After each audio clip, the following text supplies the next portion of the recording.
சிவ திருச்சிட்டம்பலம். நாம் இப்போது பார்க்க வேண்டிய பதிவு பெண்களுக்கு நன்மை செய்யும் பதிவு. அதாவது கண் திஷ்டி கோளாறுகளை நீக்குவது எப்படி.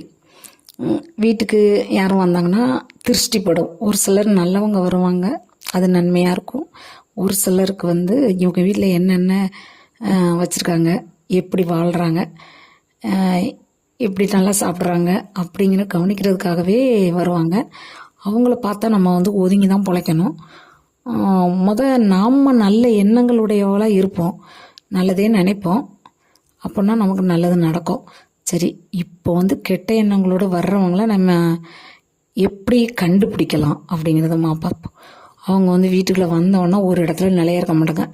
அவங்க கண் அங்கங்கே உருளும், எங்கெங்கே போகும், வீட்டில் எந்தெந்த பக்கம் என்னென்ன இருக்குது, எப்படி வாழ்கிறாங்க, என்ன பொருள் வச்சுருக்காங்க, ஆடம்பர பொருள் என்ன இருக்குது, கழுத்து காத்துல என்னெல்லாம் போட்டிருக்காங்க, இந்த மாதிரி நிறைய விஷயங்களை அவங்க கவனிச்சுட்டு தான் வருவாங்க.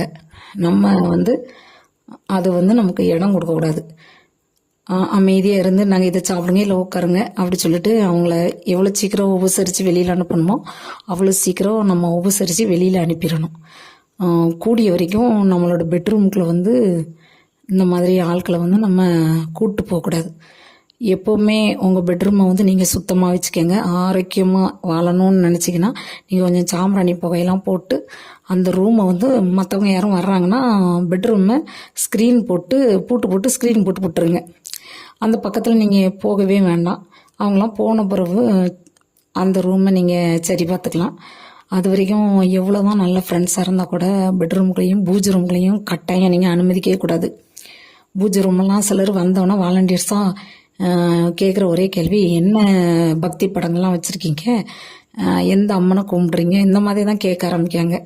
அப்போ இப்படிப்பட்டவங்களுக்கு நம்ம என்ன செய்யணும்னா, அவங்க வர்றாங்கனாலே பூஜை ரூமில் ஸ்க்ரீனை நீங்கள் கட்டாயம் போட்டு வச்சிடணும்.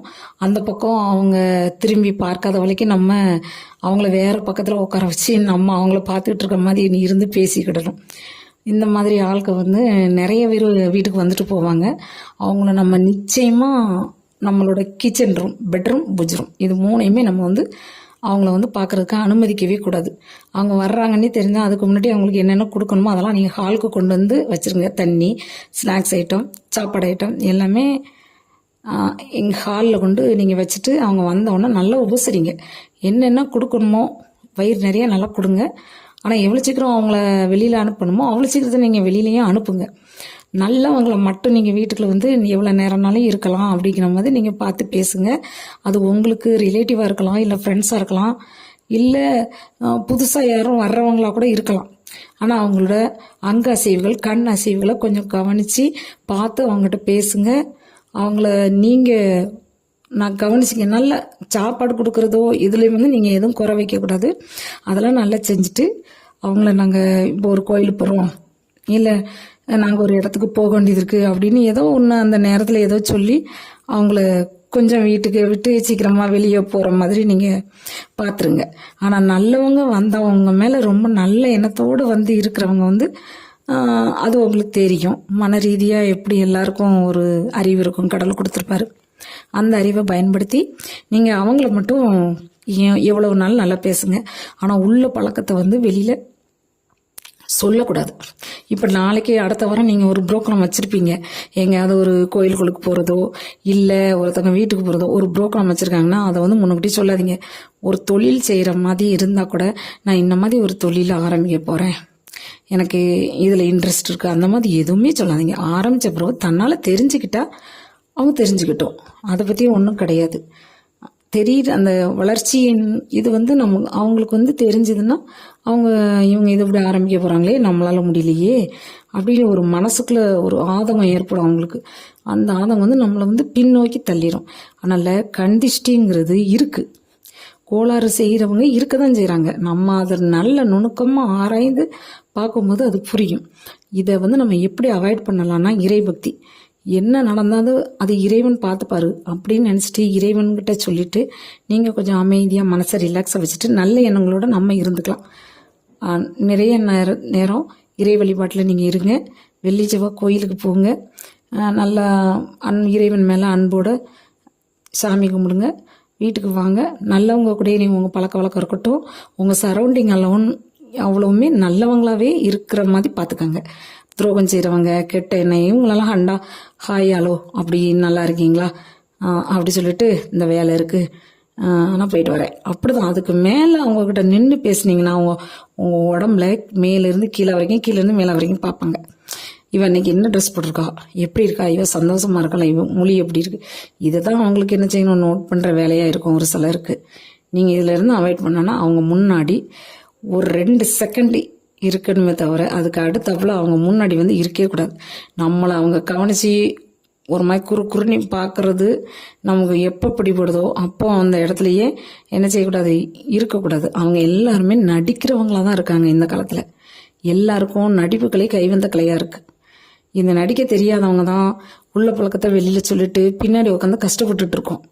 அதனால் நீங்கள் வந்து வர்றவங்கள உங்களுக்கு மனசு சொல்கிறபடி கொஞ்சம் கவனிச்சிக்கங்க. உங்கள் மனசு சில சமயங்களில் சொல்லித்தரும், இவங்க கூட பேசுன்னு சொல்லும், சில சமயங்களில் இவங்க கூட எதுக்கு பேசுகிறா அப்படின்னு சொல்லும். நம்ம மனசு என்ன சொல்லுதோ அதை கேட்டு நடக்கணும். ஆனால் நீங்கள் உங்கள் சைட்லேருந்து எல்லாருக்கும் நல்லது செய்யுங்க. ஆனால் கெட்டவங்கள்லேருந்து கொஞ்சம் நவுண்டு விலகி போய் வாழ்க்கையை ஓட்டுங்க. ஏன்னா துஷ்டனை கண்டால் தூர விலகுன்னு பெரியவங்க சொல்லியிருக்காங்க. அந்த காலத்தில் சும்மாலாம் சொல்லலை பெரியவங்க, எல்லாமே அவங்க ஆராய்ஞ்சி அனுபவித்து சொன்ன வார்த்தைகள் தான் நம்ம இன்னைக்கு வந்து அதை மூட நம்பிக்கைன்னு சொல்லி விலகி போய்கிட்டு இருக்கோம். ஆனால் அதில் வந்து நிறைய விஷயங்கள் இருக்குது. நம்ம எப்போவுமே பார்த்து தான் பழகணும் எல்லாருக்கிட்டையும். எல்லாரும் ஒன்போல நல்லவங்களும் கிடையாது, எல்லாரும் ஒன்போல கெட்டவங்களும் கிடையாது. யார் நல்லவங்க யார் கெட்டவங்கன்னு நம்ம மனசுக்கு தெரியும். அதுபடி நடந்துக்கங்க. வீடு வந்து நீங்கள் என்றைக்குமே மனமிக்க தான் வச்சுக்கணும். ஓரளவு திருஷ்டி ஒரு வாரத்துக்கு ஒரு நாள் லைட்டாக சூடகம் தடவி வைக்கிறது. இல்லை நமக்கு ரொம்ப உடலாம் வலிக்கும், இன்னைக்கு ஒரு வேலைக்கு போக வேண்டியது இருக்கும், ஆனால் நமக்கு அது முடியாமல் நம்ம மனசை வந்து பின்னோக்கி தள்ளும். இன்னைக்கு போமா வேண்டாமா, இது எதுக்கு செய்வானா, நம்ம வீட்டில் இருக்கலாமே, இப்படிலாம் ஒரு எண்ணங்கள் வரும்போது பளிச்சுன்னு எந்திரிச்சு நம்ம வந்து ஒரு கைப்பிடி அளவு உப்பு எடுத்து தலைக்கு சுற்றி அதை என்ன செய்யணும், வாஷ் மிஷினில் போட்டு கை கழுவிடணும். அப்படி இல்லைன்னா நம்ம குளிக்கிற நேரம் காலையிலேயே இருந்ததுன்னா அந்த ஒரு பிடி உப்பையும் கொஞ்சோண்டு மஞ்சளையும் பக்கெட்டில் போட்டு நீர் கலந்து அந்த நீரை என்ன செய்யணும், நம்ம இறைவனை நினச்சி தலையில் விட்டுக்கணும்.